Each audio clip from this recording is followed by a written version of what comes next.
पनून कश्मीर के अध्यक्ष अजय चिरंगू ने जम्मू के रूपनगर में प्रेस वार्ता के दौरान जम्मू कश्मीर की सुरक्षा स्थिति पर गंभीर चिंता जताई।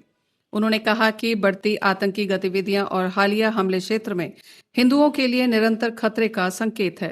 ये बातें भी आपके सामने आई। लाखों की संख्या में लोग मुलविस हैं ड्रगों का इस्तेमाल करने में।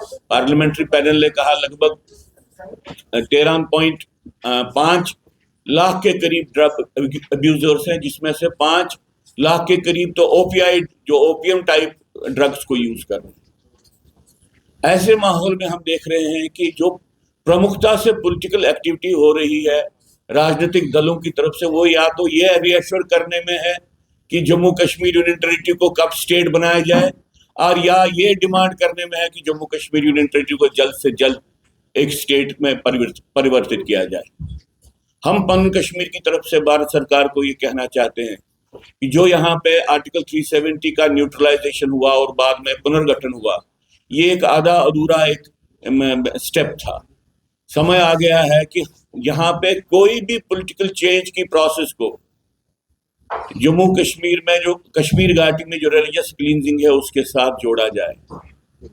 भारत सरकार ने भी हाल ही में कहा कि वो अपने मान बिंदुओं को टेररिज्म को फाइट करने के लिए रिकास्ट कर रही है, लेकिन हमने ये नहीं देखा कि उन्होंने कहीं पे भी टेररिस्ट वॉर को लिंक किया है जो जीनोसाइडल वॉर टेररिस्ट कर रहे हैं हिंदुओं के खिलाफ।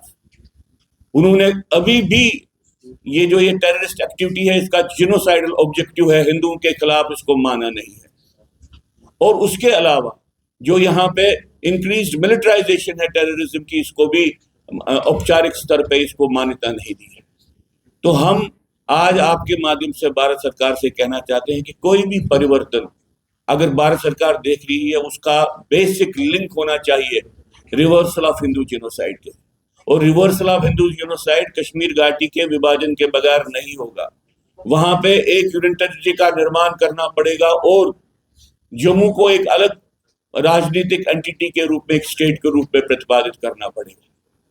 हम ये बात इसलिए नहीं बोल रहे हैं कि ये सिर्फ जरूरत इंटरनली डिस्प्लेस्ड कश्मीरी हिंदुओं की है। हम ये इसलिए भी कह रहे हैं कि यहाँ पे आतंकवाद का प्रमुख लक्ष्य हिंदुओं के खिलाफ है, हिंदुओं को खत्म करना है। अगर भारत सरकार इस बात को नहीं मानेगी और ये कहेगी कि आतंकवाद का कोई धर्म नहीं होता है, तो कम से कम वो इस बात को माने कि जो आतंकवादी गतिविधियां कर रही हैं, वो अपने आप को एक धर्म के साथ जुड़ा हुआ देखते हैं और वो अपने आतंकवाद की प्रेरणा धर्म से ले रहे हैं। इस बात को तो मान्यता दे दे। ये नहीं हो रहा है, इसलिए हम समझते हैं कि जो भी आप बार बार देखते हो कि आज होम मिनिस्टर ने कहा कि वो सिक्योरिटी रिव्यू करेंगे, आज किसी और ने कहा हम सिक्योरिटी रिव्यू करेंगे। हम नहीं समझते हैं कि कोई भी सिक्योरिटी रिव्यू किसी सार्थक परिस्थिति के को हमको उबारने में मदद करेगी। हम अभी भी एक अंधों की तरह आतंकवाद का मुकाबला कर रहे हैं, इसके कारण बार बार हम फेल हो रहे हैं। साथ में मैं आपके सामने ध्यान में लाना चाहता हूं, ये जिम्मेवारी किसकी है कि अगर यहाँ पे ड्रग अब्यूजर्स हैं, इसकी परेशानी किसको होनी चाहिए? चीफ मिनिस्टर को नहीं होनी चाहिए? क्या आपके ध्यान में कभी आया है कि चीफ मिनिस्टर इसके बारे में चिंतित है कि यहाँ पे लाखों की संख्या में लोग ड्रग अब्यूजर्स हैं? क्या आपके ध्यान में कभी आया है कि चीफ मिनिस्टर चिंतित है कि यहाँ पे टेररिस्ट एक्टिविटी इतनी सोफिस्टिकेटेड कमांडो टाइप बन गई है जिससे लोगों को खतरा है?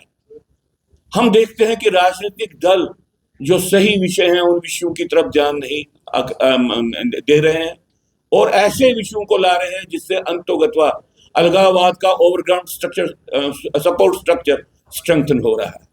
भारत सरकार से अंत में हम ये निवेदन करना चाहते हैं कि आपकी जो प्रतिबद्धता है कि ओवरग्राउंड सपोर्ट स्ट्रक्चर्स को हम खत्म करें, वो तब तक खत्म नहीं होगी जब तक आप यहाँ पे आधे अलगाववाद की राजनीति को खत्म नहीं करेंगे। आधे अलगाववाद की राजनीति ही यहाँ पे सपोर्ट स्ट्रक्चर है सेपरेटिज्म का। धन्यवाद। संगठन ने केंद्र सरकार से मांग की कि कश्मीर में हिंदुओं के नरसंहार और पलायन को औपचारिक रूप से स्वीकार किए बिना राज्य का दर्जा बहाल न किया जाए, अन्यथा इससे अलगाववादी ताकतों को बल मिल सकता है। पनून कश्मीर ने आतंकवाद की वैचारिक पृष्ठभूमि को स्पष्ट रूप से पहचानने और ठोस कदम उठाने की भी अपील की।